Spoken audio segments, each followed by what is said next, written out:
Hello, welcome to Sports Talks at Caio Serrano. My name is André Gribel, I'm a sports lawyer, and on today's show we are discussing the breach of football contracts. FIFA regulations determine that the contract between a player and a club should last at least 6 months and at the maximum 5 years. For players under the age of 18, the maximum length is of 3 years. Moreover, FIFA determines that the first 3 years of a player's contract, if the player is under 28, are to be considered as protected period, and the first 2 years of the player's contract, if the player is over 28, are to be considered as protected period. FIFA sees contract stability as one of its pillars, and because of that, contracts should only end on their expiration date,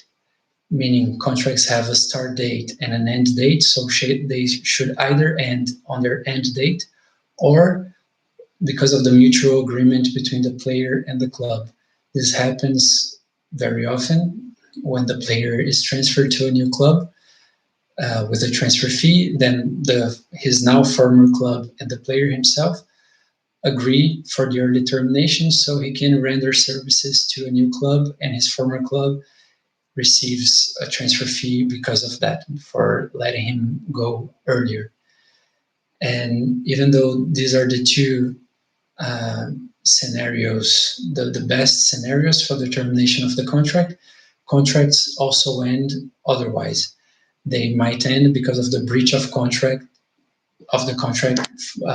for one of the parties involved, either the club or the player. The player may terminate his contract with just cause if the club delays his payment for over 2 months. Then the player should notify his club asking for the payment of these salaries in delay, giving the club 2 weeks to do so. And if the club doesn't do so, the player then is allowed to terminate his contract with just cause and look for a new club to render his services. Because of that early termination, because of the breach from the club did not fulfill its obligation to pay the player, because the contract will have the obligations of the club and of the player. And one of the obligations of the club is to pay the employee's salary. And if the club fails to do so, and the player, because of that, terminates his contract, the club might be looking under FIFA, if the case is taken to FIFA, at not only paying the salaries in delay, also the player salaries until the end of the contract, and this can be increased to even 6 more months of monthly salaries as a sanction to the club for its behavior. If the player has left the club and joined a new club, what can happen is the mitigation of the values. So, for instance, if the player had 1 year still of contract with his now former club and he joins a new club, FIFA may mitigate the amount the former club owes to the player with the amount the player is to receive for his first year of contract with his new club. And in addition to that, if we go to the protected period, if the player's contract with the club is under the protected period, meaning the first 3 years before 28 and the first 2 years if the player is over 28, the club may as well be sanctioned with sporting sanctions, meaning the club may be sanctioned being banned from registering new players for 2 transfer windows, which is a year. Transfer windows are usually one in the summer and one in the winter,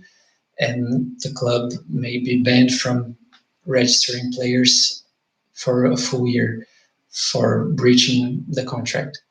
On the other side, the club also may end the contract with the player with just cause if the player does not fulfill his obligations on the contract, meaning does not show up for practices or always shows up late,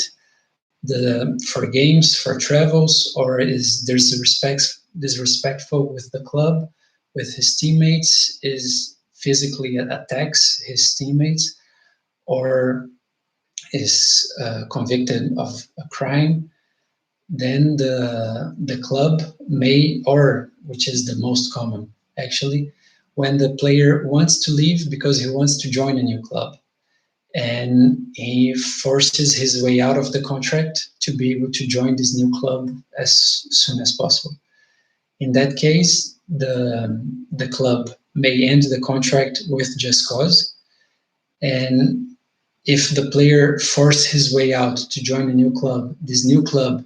is considered jointly liable alongside the player to respond for the breach of the contract. And the player and his new club, if he has a new club, may be sanctioned to pay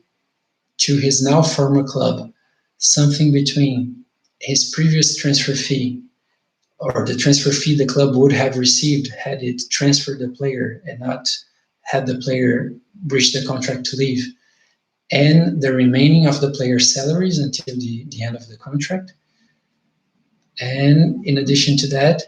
the player,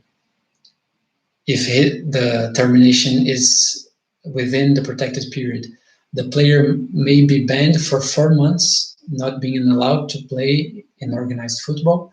And if there's a new club jointly liable with the player, this club may suffer the same sanctions as the former club does when the former club breaches the contract, meaning this new club may suffer the sanction of not being able to register new players for a full year. So it's very critical for players and clubs to be aware of the situation and of the results of breaching the contract in advance, so they know the importance of respecting the contract, of not neither party pushing the other one to terminate the contract, because this results in very severe results and repercussions. Meaning, if the club is not happy with the player, even if it lets the player leave or if it forces the player to leave, it will still have to pay at least his salaries until the end of the contract. And if a new club wants so much a player that pressures him to leave his club earlier, this club is jeopardizing not only not using the players for this player for 4 months, but also not being able to strengthen its squad with other players because it will be banned from registering new players. So these tools are used to help FIFA make its players and clubs respect one of its most important pillars, which is the contract stability. This was our Pocket Show for the day. I hope you enjoyed it. If you have doubts, suggestions, please feel free to contact us at sportstalks@caioserrano@gmail.com and in your comments. And thank you very much. This week and the upcoming weeks, we'll keep on putting new videos here so we can share a bit more of what we know, and the people that we know can share their thoughts as well in this area, which is meant for everyone within the sport industry to exchange their ideas and meet new people, and like that, widen their networks. Thank you very much and see you soon.